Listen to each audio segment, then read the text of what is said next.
speak Spanish. But here we were talking about building a company in Europe, in Spain, in Madrid, not known for being a technology place. And Europe overall in Silicon Valley, I think, has a reputation of being like, I don't know, like an older person who used to look good, you know, who used to somehow do well. And now I think we're perceived in Europe as somewhat decadent, maybe to see us because of the monuments and the things that we used to do, right? So when you come up with a global movement out of something we do now, it's I think it's shocking in Silicon Valley, but for me what was particularly shocking was to see how well we're doing in Asia.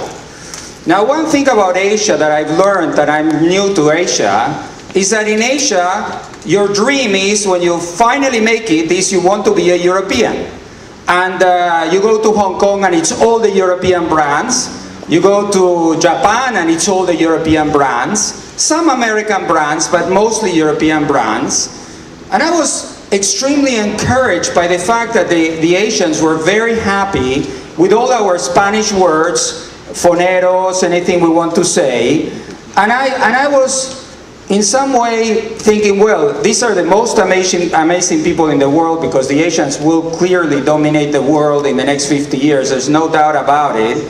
But I was at the same time thinking that so long as we make their dreams, we have somewhat of a future, you know? And that's something that I really gave me a lot of confidence, that the people of Asia are amazing at making gadgets, and they're amazing at making our foneras, for example, which they've engineered very well and they made for a very low cost.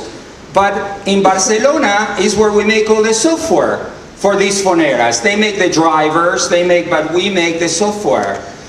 Now, of course, there are problems of building a global company in Spain. One is that Spain has a lot of holidays, and people feel like taking them off. And even though I explained that there was a salary for working regular days and a stock option for working the other days, it's been hard to convey that message.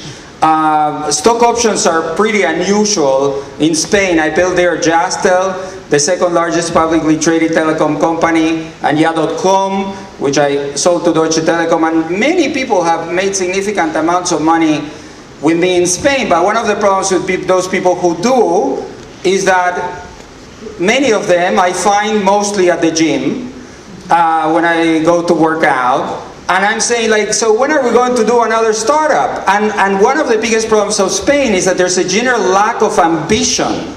Because ambition in Spain is seen as a negative thing.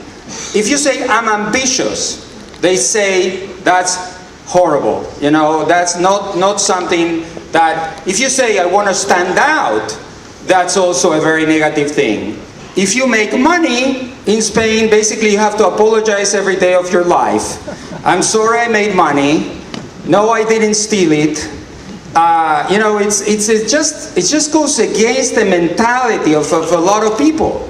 But at the same time, the minority of people in Spain who are really into technology, they see in phone an opportunity sort of as a way out of a country that otherwise they love, and they want to stay there. I ended up going to Spain practically as a coincidence, really, because I lived in America and I used to go to Spain on vacation, and I was just thinking, if I could only work in America during the day and party in Spain at night, that sort of would be the ideal combination. But then I found out that in Spain there's actually a lot of hardworking people, but our style of being Spanish has been very well received all over the world. Because what Phone does is we launch Phone with fiestas. We just launched with big fiestas, big parties. We just had a very big fiesta in Tokyo, a very big fiesta in Taiwan. And so marcha, which is the Spanish thing, going out at night, for all of you who've been in Spain, just, go out all night. You wonder how the Spanish do it, because they're always eating late and partying late, and then they still go to work. And what we decided is to make virtue out of a defect.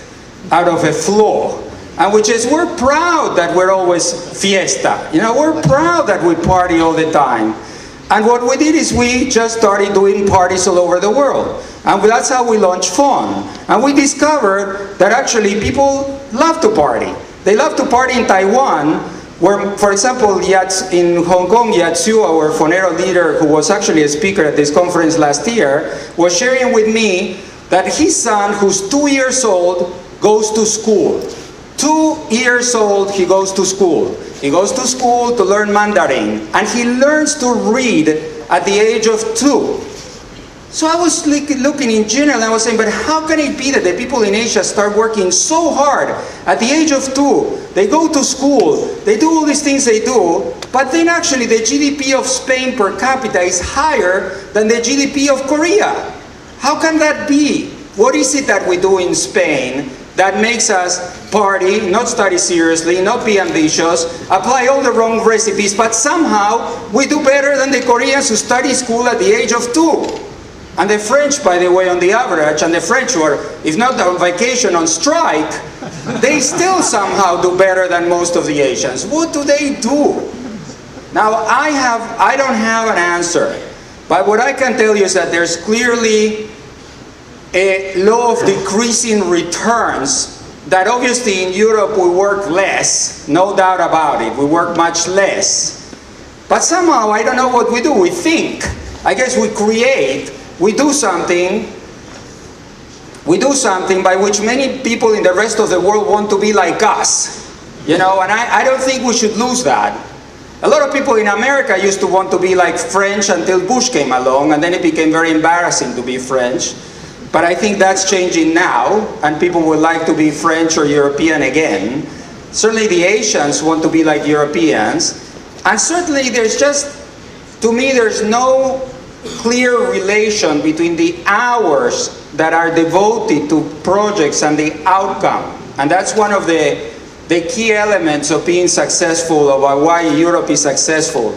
I think Europe has probably the highest productivity in the world, in the sense that Europe does reasonably well with such little work.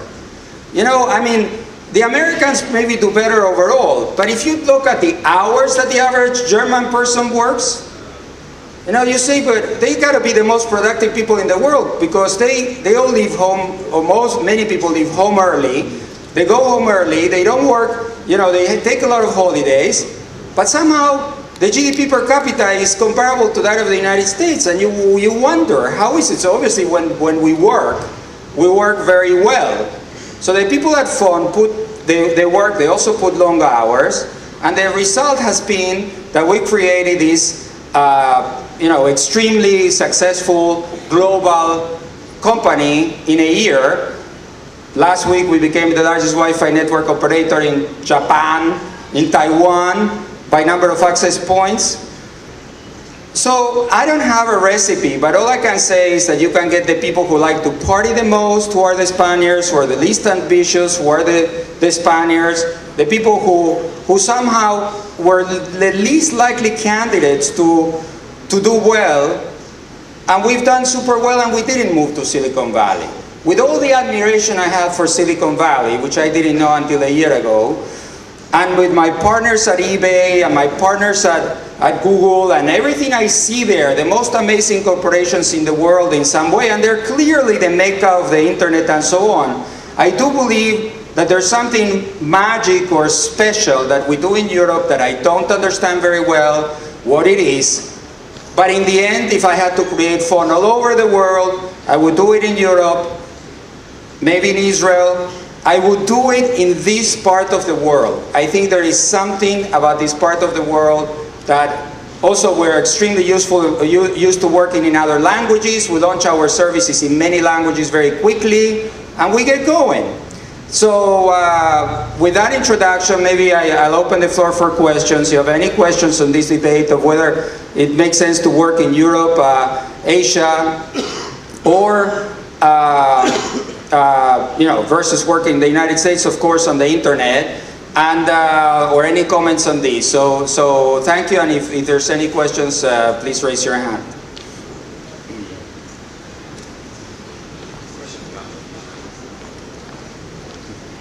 Hi, Martin.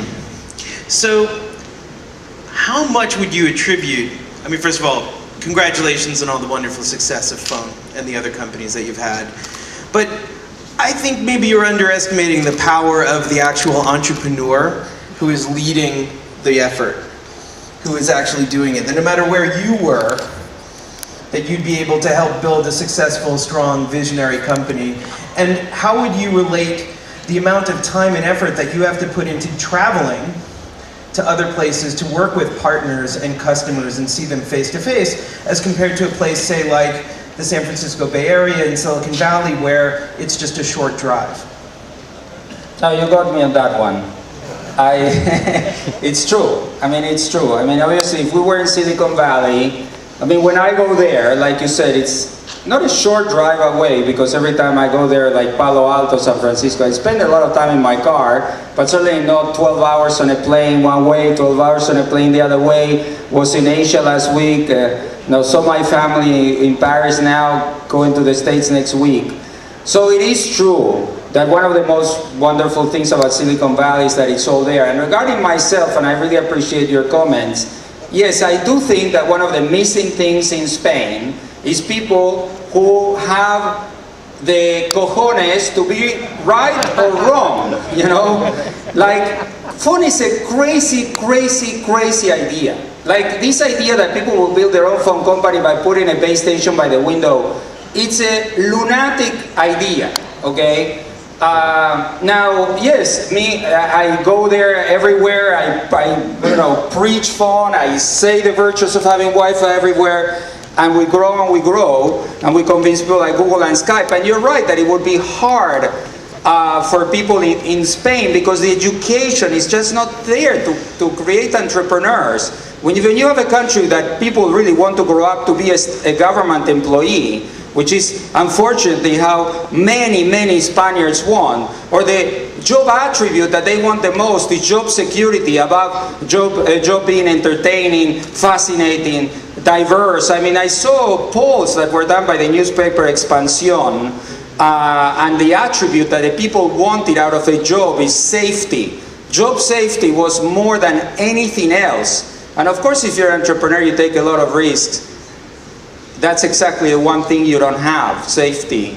So yes, I think working in Spain is a problem. Also, I have an advantage that I grew up in Argentina, and I lived in Spain for many years, and Spain is like my country now, and I talk to everybody, and that's easy. Maybe for an American or somebody who comes to Spain, that would be harder. But I still think, I know of foreign entrepreneurs who have come to Spain. I see Anil here. He's gone to Spain from Switzerland, and you built a very successful company there. The guys at Vpod, who are also, I'm an investor in their company, they moved to Spain and built a successful company there. And I see more and more foreign entrepreneurs who go to Spain. So I think it's an opportunity. Also, Spain threw out all the Jews in 1492s and the Arabs, and we're very entrepreneurial people, both of us, and so now there's a vacuum, and we go back. So I think there is an opportunity, but you're right that a lot of partly self-driven, and California will always have that advantage over other places in the sense that everybody's there. Hello? Yeah. Hi. I'm Axel Schmiegelo again from Germany. And Martin, I like what you say about culture, but frankly I don't buy that it's a national culture thing. I think in the US too you have 300 million people, and they're not 300 million entrepreneurs, although there are considerably more entrepreneurs than in Europe. What I think is happening is, in Europe too, there's this generation coming up for the past 10 years that is open-minded, cosmopolitan, with a can-do attitude. And I say this, I come from Germany, right? So please laugh. And what I think is, what we need is places for people with a culture like that to coalesce, to come together. That's what Silicon Valley is about. They're all close. And that's why I would like everybody here in the room to give a huge hand to Loic, because it's events like this that create that kind of connections. I have experienced more in the past 3 hours than in the past 4 weeks. Loic? Bravo, Loic. Bravo, Loic. Thank you very much. No, I agree. I agree. I think the fact that Loic hosted this whole event here and got us all going. I mean, thank you. It was Well, really thank you good. for coming. It's just the event I would have liked to have. So. Very good. Before you throw me out of the stage, I don't throw you. You'll stay on the panel if you're okay, available. Great, I'm available. I know you have 10 interviews, I just wanted maybe... to say that anybody who's come to this conference can get a Fonera for free, and that you have a little package there. So when you go to the shop and it says 30 euros, you say you've been to this conference and it's free. And you notice that this was a very good talk without marketing, right? Just at the end. Just at the end. And it's perfectly fine. Please stay on the panel, Martin. Thank you. So, you know Jeff already. I wasn't.